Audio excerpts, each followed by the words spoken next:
ભુજના જાણીતા યોગ સાધક અને પાવર લિફ્ટિંગમાં વિશ્વ વિજેતા નિખિલ મહેશ્વરી ચૈત્રી નવરાત્રી દરમિયાન સતત 9 દિવસ સુધી નિર્જળા ઉપવાસ રાખીને આરોગ્યના ક્ષેત્રમાં એક નવો દાખલો બેસાડ્યો છે।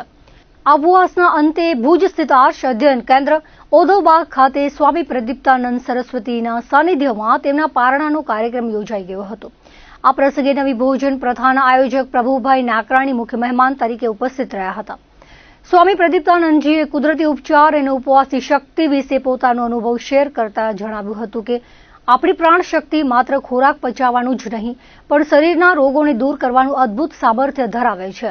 નિખિલ મહેશ્વરીના માર્ગદર્શન હેઠળ 21 દિવસનો કાયાકલ્પ પ્રયોગ કર્યો, જેમાં દરરોજ 18 કલાકના નિર્જળા ઉપવાસ અને ગ્રીન જ્યુસ તેમજ ફળાહારનો ક્રમ રાખ્યો હતો।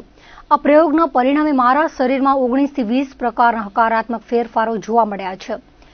તેમણે વધુમાં જણાવ્યું છે કે આત્મવિશ્વાસ છે કે સંયમ અને સાચા માર્ગદર્શનથી ગમે તેવા ગંભીર રોગોમાં સામે લડી શકાય છે। આ કાર્યક્રમમાં નિખિલભાઈએ પોતાના આશ્ચર્યજનક શારીરિક પરિણામો વિશે માહિતી આપતા જણાવ્યું હતું કે નિર્જળા ઉપવાસથી કેન્સર જેવા ગંભીર રોગો સામે પણ રક્ષણ મેળવી શકાય છે। નિખિલ મહેશ્વરીએ આ પ્રસંગે જણાવ્યું હતું કે તેમણે 2018માં બ્લડ કેન્સર જેવી બીમારીને પ્રત્યાહાર અને યોગ્ય આહાર પદ્ધતિ દ્વારા મટાડી છે। તેઓ છેલ્લા 7 વર્ષથી વર્ષમાં 2 વાર આ રીતે 9 દિવસના નિર્જળા ઉપવાસ કરે છે। એક યુવા વ્યક્તિએ દિવસ દરમિયાન 500 થી 600 ગ્રામથી વધુ રાંધેલો ખોરાક લેવો જોઈએ નહીં, કારણ કે જરૂર કરતાં વધુ ખોરાક લેવાથી શરીરમાં બીમારીઓ ઘર કરી જાય છે। સૂર્યાસ્ત પછી ભોજન લેવાનું ટાળવું જોઈએ, જેથી શરીરને ખોરાક પચાવવા માટે પૂરતો સમય મળી રહે અને સ્વાસ્થ્ય જળવાઈ રહે। સૌપ્રથમ તો નિખિલભાઈ મહેશ્વરી અમારા સન્મિત્ર છે, મારા પરમ મિત્ર છે અને ઘણા વખતથી એનો મને પરિચય છે। એમને આ નોરતા છે, ચૈત્રી નોરતા, એમાં 9 દિવસ સુધી નિર્જળા ઉપવાસ કર્યા અને સામાન્ય રીતે નિર્જળા ઉપવાસ કોઈ પણ વ્યક્તિ કરે તો શરીરમાં શક્તિ ઓછી થઈ જાય, નબળાઈ આવી જાય, ચક્કર આવી જાય। એનાથી ઉલટું એ 9 દિવસ જીમ ગયા છે। એને આપણે એક માનવ સભ્યતાનો જે આપણો સમાજ છે ને એના માટે એક ચેલેન્જિંગ છે કે કોઈ વ્યક્તિ પાણી પીધા વગર 9 દિવસ રહે અને જીમ કરે ને તો પણ એનું શરીરનું વજન ઓછું ન થાય। ઇટ્સ અ ચેલેન્જ, આપણા બધા માટે ચેલેન્જ છે અને નિખિલભાઈ આપણને આપીશ અને એનું તો ઘણા બધા એના જીવનમાં બધા એવા ચમત્કારિક બધી ઘટનાઓ છે ને આજે અમારા આશ્રમમાં 9 દિવસનું અનુષ્ઠાન એનું પૂરું થયું અને અમારા હાથે એમને પારણા કરાવ્યા છે અને ભગવાનને પ્રાર્થના કરું કે એમની પાસે જે જ્ઞાન છે એ જ્ઞાન તમારા મીડિયા દ્વારા લોકો સુધી પહોંચે અને લોકો જાણે કે તમને કોઈ પણ પ્રકારનો રોગ થયો હોય તો એ બધા જ રોગોની દવા એ નિખિલભાઈ જાણે છે। કોઈ પણ ખોરાક ન ખાઈએ અને ઇવન કેન્સર, સામાન્ય વ્યક્તિ જ નહીં, એને પોતાને કેન્સર હતું અને કેન્સર એને પોતે ઉપવાસ કરી અને નિર્જળા કરીને એને મટાડ્યું છે। એટલે અદ્ભુત ઘટના છે અને કચ્છનું એક ગૌરવ છે કે નિખિલભાઈ મહેશ્વરી જેવા વ્યક્તિત્વ આપણા કચ્છમાં છે અને આપણે આજુબાજુમાં ફરે છે, બધા લાભ લે એના જ્ઞાનનો। 2017માં મને જ્યારે બ્લડ કેન્સર થયું ત્યારથી કરી અને આજે 2026 સુધી મેં નિર્જળા કર્યા છે 2 ટાઈમ, 2 સમય, ચૈત્રી અને અસો નવરાત્રી, જે અત્યાર સુધી ચાલુ છે। આજે 2026 છે તો ચૈત્રી નવરાત્રી છે એ એટલા માટે કરું છું કે વર્ષના 2 છેડા છે।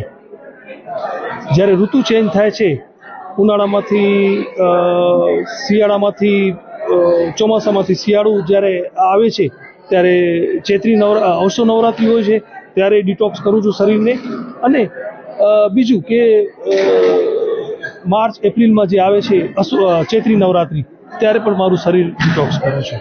તો આ રીતે હું મારું કરું છું। એ પછી મને ક્યારેય કેન્સરના કે અન્ય કોઈ પણ બીમારીના લક્ષણો જોવા નથી મળ્યા મારા શરીરમાં।